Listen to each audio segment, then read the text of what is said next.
I ran away from home because my mom would let my adult stepbrother use me as a child. Now after over 11 years of no contact, she wants to reconnect. Posted by Money Photograph 4176. I, 29F, have an older stepbrother, Chris, 42M, who has been a nightmare since the day my mom married his dad. Let me give you a bit of background. Our parents married when I was 4, and he was 17. Both of our parents were widowed. After their wedding, we moved to the US, since my mom had American citizenship through marriage. I was born in the US as well, but after my dad passed away when I was 1, my mom and I moved back to Colombia. My stepdad got his residency through marriage, and my stepbrother did as well because he was a minor. My stepbrother wasn't a big fan of me. My only memories of him are of constant bullying. He would be left in charge of me, since he was studying locally and lived with my parents, but his babysitting mostly involved locking me in the guest bathroom or the shed outside. He would steal my lunchbox whenever he was the one who dropped me off at school. He even began to harm my pets. I have an old cat that has been with me for almost 22 years, and he tried more than once to run her over with his car. My parents never believed any of it. He's the classic golden child. My mom absolutely wanted a son instead of a daughter, so my stepbrother took priority over me. The bullying just kept getting worse and creepier. He had a long key for the bathroom, which was designed to be opened from the outside by inserting a long stick or key through a small hole in case it got locked by accident. He would use it to walk in on me while I was showering. My clothes would sometimes disappear, and I know for a fact it was him. He also started taking pictures of me while I was sleeping. One night, I woke up to him taking care of himself next to me while I slept. I obviously yelled. My parents came over, but he wasn't the one in trouble, I was. I was punished for tempting him. I was 14 when this happened, and he was 27. No one helped me, and he got bolder, until he did something that I am still in therapy for, when I was 16. It got to the point where I called my biological half-older brother, Sam, 48M and the son of my biological father's first wife, to see if I could live with him and his wife, Sandy, during my last 2 years of high school.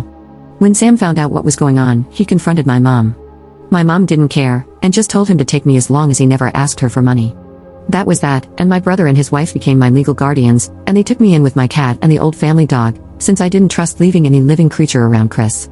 My parents never checked on me. My extended family on my father's side knew what happened, and they immediately got together to ensure I could finish school well and go to college. I don't know my maternal family at all. Thanks to my paternal family, including Sam's mother and her family, I got my bachelor's and master's degrees, have no student debt, and work as a nurse practitioner. I still live with Sam, his wife, and their 2 kids, and I pay a small rent. Neither Sam nor his wife expected me to pay anything, but that's the least I can do for the 2 people who have taken care of me for 13 years. For anyone wondering why I didn't move, it's incredibly expensive where I live, and Sam insisted I stay with them until I save enough to buy my own home. Things seemed okay until my mom messaged me recently. She had not contacted me since I was 18, when she told me she no longer had any responsibility for me. In this message, she sounded overly friendly, telling me how she missed me, and asking how I was doing. I was a bit creeped out but decided to be nice, telling her about what I had done since leaving her care. She seemed very interested since, apparently, she knew I was a nurse but didn't know what kind I was. She began asking me about my salary. I didn't tell her anything specific, just that it was enough to pay the bills. My mom then began texting about Chris, and how he was barely making any money due to his student debt. Apparently, Chris never finished a degree, jumping from career to career. He is now working in my stepdad's used car business as a salesman, but most of his pay goes toward his substantial student debt accumulated over the years. I told my mom how unfortunate it was, that Chris was having a hard time, and wished him luck. That's when my mom finally got to what she wanted. She texted me, saying I needed to pay his student debt, so he could finally begin to make the money he deserves like the man of the family. I just turned off my phone. When I got home, Sam was surprised, since I was usually the last to arrive. Sandy wasn't home yet. I told Sam what happened and showed him my mom's text messages. I don't think I've ever seen Sam this angry. He told me to block my mom, stepdad, and Chris, if I hadn't done so already. After talking with Sam and Sandy, I called my boss to ask for the next 2 days off. This gave me a 4-day weekend, including the days I'm normally off shift. My boss was more than okay with this, and told me to just take it easy and let her know if she could help. This backfired because the next day, my mom and Chris decided to come to Sam's house to speak to me. I was alone since Sam and Sandy were at work and the kids were at school. I immediately called Sam and told him what was going on. He told me not to open the door and that he was on his way. My mom spent the whole time screaming that I owed them for raising me and that my sweet brother deserved the money. Chris was going around trying to find a window or door unlocked. There wasn't any, since the windows have safety bars, and the only other door is in the closed garage, and one in the yard. The yard door was locked, and just in case, I locked the one in the garage too. I won't post what he called me when he saw me through one of the windows, but he basically told me they should have thrown me away when I was a baby, since I grew up to be a BTCH. He slammed on one of the windows so hard that he actually cracked the glass. Eventually, he gave up and went back to the front door, clearly trying to kick it down. I didn't have anything to worry about, since the door was a security door, but I was still very scared. Between the yelling, threatening, pleading, and insults, I finally heard Sam shouting at them to get lost. I only saw things from the window. Sam pretty much dragged them both off the porch. They got to a point where I couldn't hear, but I saw my mom and Chris pale and look scared before they ran to their car and drove off well above the legal speed limit. Sam came in a bit later and immediately went into full overprotective brother mode, asking me if I was okay. He kept apologizing and hugging me. Sandy arrived almost immediately after, and she looked like she was about to commit a felony. Apparently, Sam threatened Chris with filing charges for what he did to me when I was 16. My brother's ace, my stepdad, was willing to testify against his own son. That seemed enough to get Chris off our backs, but not my mom. Since then, it's been 3 days and my mom has sent texts, called nonstop from various numbers, and rallied a group of people who are supposedly my maternal family to harass me for money. She claims that money should legally be hers, since she's my mother, and that it's my late father's missed child support.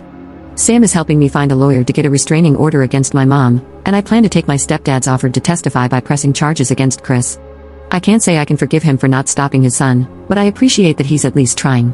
I don't know all the details, but Chris did something to a relative of his dad's, and since then, they've had a really bad fallout. I took my boss's offer and will be on vacation for a few more days. But here it is, my vacation days are getting eaten up, and my therapist might need a therapist after this. Thankfully, my dark sense of humor and supportive paternal family are keeping me somewhat sane. Update 1 3 days later. I didn't think I would be making an update so soon, but my mother is unrelenting. To the people who were so kind and gave me advice earlier, thank you so much. It really helps to have people show kindness during difficult times. I followed the advice to freeze my credit, and I will be getting a new phone for personal use. I'll have to keep my old phone for work for a little while. Now, to update on the situation, we are going through with pressing charges, and might pursue a civil lawsuit for the 2 years of child support my mother owes. We're not sure yet of our chances, but my brother Sam wants to go scorched earth.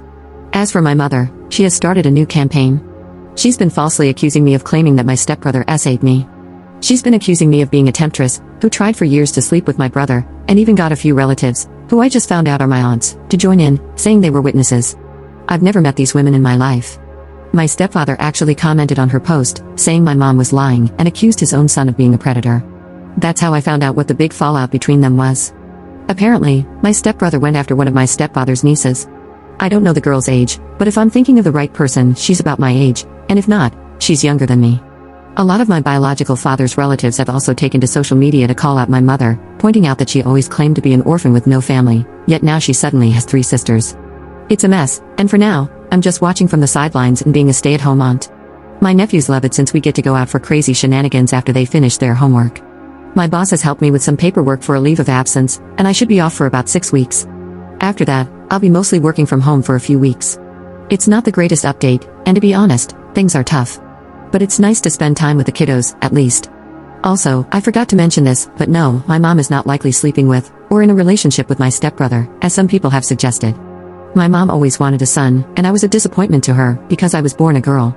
She treats my stepbrother like he's her real son, and I think she truly loves him as a mother. She made sure to tell me how disappointed she was when I was born.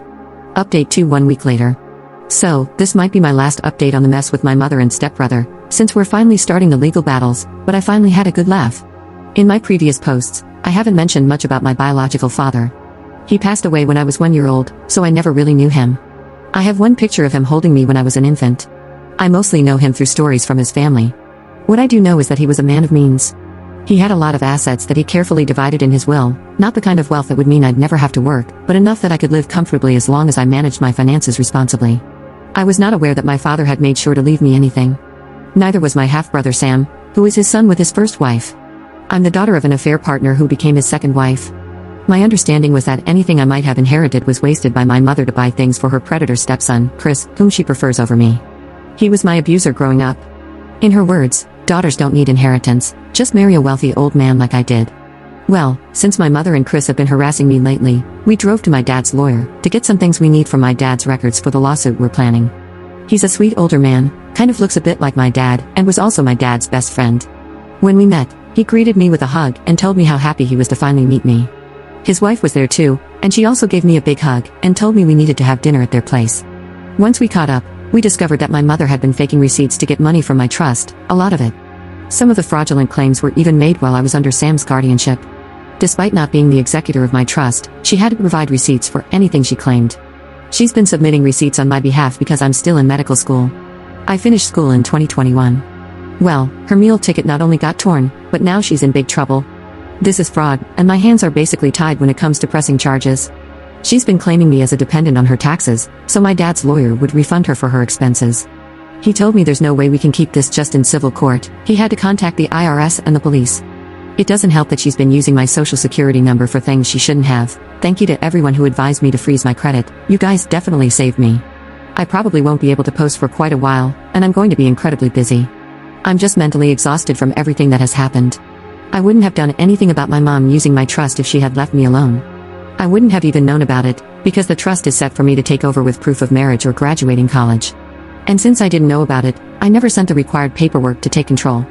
She could have milked it dry if she had just left me alone and kept sending fake information.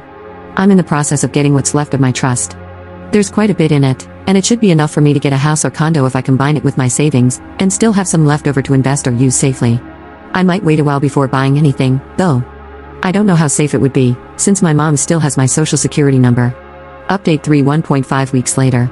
Hey Reddit, this is more of a personal rant than a full update. Things are just starting on the legal side, so there's no real update or any information I'm allowed to share. This is more about the personal side of things, since I just came home from being harassed by my mother in a bar. Last night, I decided to go out with some girlfriends for a girls' night. My half-brother and his wife have been pushing me to go out for a while. We went to a local bar. I mostly stuck to the stools by the bar since I'm a massive introvert, but I enjoy seeing my friends have fun. So I was simply drinking and talking to the bartender in passing. Well, my good mood was ruined when I noticed my mother, thankfully alone, walking up to me. The moment she saw me, she pretty much launched herself at me to hug me and began crying, saying how much she missed me and how different I looked. I was trying really hard to get away from her, but she started causing a scene. She began begging for us to reconcile, saying she was sorry I took my stepbrother's affection the wrong way, that they both love me, and that they want me to live with them. She was loud, and people were looking at me, some even looked sorry for her, and a few encouraged me to hug my mom back. It was embarrassing and just so wrong. I finally exploded, told her to leave me alone, and walked out. That was even worse because she kept following me with 2 or 3 randoms calling me a terrible daughter. She just kept swearing Chris truly cares for me and wants us to be a family again. She even said, almost verbatim, that he found me so beautiful, that he couldn't help himself when he made love to me. I was a minor when he did that to me. He was almost 30. I just started crying and screaming at her to go away and leave me alone. Thankfully, one of my more sober friends called Sam, and he came over very quickly. He scared away my mom and took me home. I'm now 100% sure I don't want to go out. For people wondering why I never called the cops, I called the cops since I was 11 to report the abuse. I reported at 16 what he did to me, and they took his side. I don't trust them. I truly believe cops don't care about SA victims. I'm just writing this to get it out of my system. My therapist is unavailable, so Reddit is the next best thing. Update for 2 months later. Hey, it's been a while. Sorry for the radio silence. I had some people asking for updates, but things had been pretty quiet until this weekend, so I had nothing to post. This weekend, once again, my mother decided to accost me at work. I was working from home doing clerical work for the clinic I work at.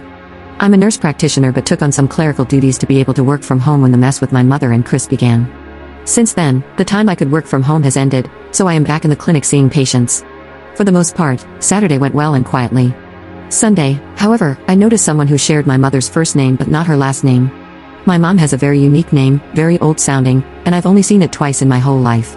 Of course, there's a big Latino community where I live, so I just assumed this was another person. We're from a Colombian family, though I was born in the US to an American father. Lo and behold, it was my mother using a fake last name. When I saw her, I immediately called my boss. She's aware of the situation and promptly asked my mother to leave the premises. This can be a controversial move, so to explain before any debate starts, she was there for a general checkup, not a life or not life treatment. She was not denied service for protected reasons, but because I, as a staff member, felt my safety was at risk in her presence. There are plenty of other clinics with varying prices that are open to new patients, so she can get her checkup elsewhere. This is allowed under our state's law. If she had been hyperventilating or clearly in distress, we would not have been able to ask her to leave. My mother, of course, went on a rampage, demanding to be seen by me specifically. Thankfully, my boss was not intimidated and insisted that my mother had to leave, or else the cops would be called. After a back and forth, which I watched from the security cameras, this all happened in our waiting room. My mother threw a letter at my boss and left fuming. She even pushed a lady who was walking in, though thankfully, no one was hurt. My boss brought me the letter and assured me she would make sure not to assign me any patients with my mother's first name, then went to make arrangements with our front desk. I took a break and decided to read the letter, mostly to see if it was something I could use for my restraining order. This is a translation to my best capabilities. My lovely daughter, it hurts me so much that you refuse to speak to me. I love you so much, and all I want is to recover the years we've lost. You are all I have left from your father, whom I love dearly. I know there are a lot of misunderstandings with Chris. He loves you so much, and I wish you would give him a chance to prove it to you. He always talks about how beautiful you are, and how much he wishes you two could spend more time together. He truly adores you, and I wish you would consider his feelings more. He even asked me to convince you to marry him, and I think it's a wonderful idea. Stepfather's name and I are probably divorcing, and this would be the perfect solution so Chris, you and I can stay a family. He keeps going on and on about how much he wants to raise you and his baby together. Let me know when you want to go shopping for wedding dresses. I love you, my darling, from Mom. I'm going to share a few personal notes here. I'm unable to get pregnant. After Chris's attack, I had some medical complications that have left me unable to conceive. My mother knows about it. Chris knows about it. The cops know about it. They ruled the whole thing as consensual intimacy, and because I was 16, the legal age of consent, nothing was done. I showed this to my lawyer, and he added it to the compilation of things we're using for the restraining order. Still no court date, and the cops don't consider my case risky enough to do the paperwork for a temporary order. I do have one officer who is taking this very seriously and has been amazing. It's just that the majority don't seem to care or have too much on their docket to give my case time. Edit. I'm going to update here since it's only been 3 days, and it feels unnecessary to make a new post. Chris has been arrested. Apparently, he kidnapped a 2-year-old baby girl, his cousin's daughter, no less. The baby was recovered safe and unharmed, from what I heard. I'm glad she wasn't taken for long. Who knows what he intended to do to her? If I hear more details, I'll update. I'm trying to use this to get that temporary restraining order.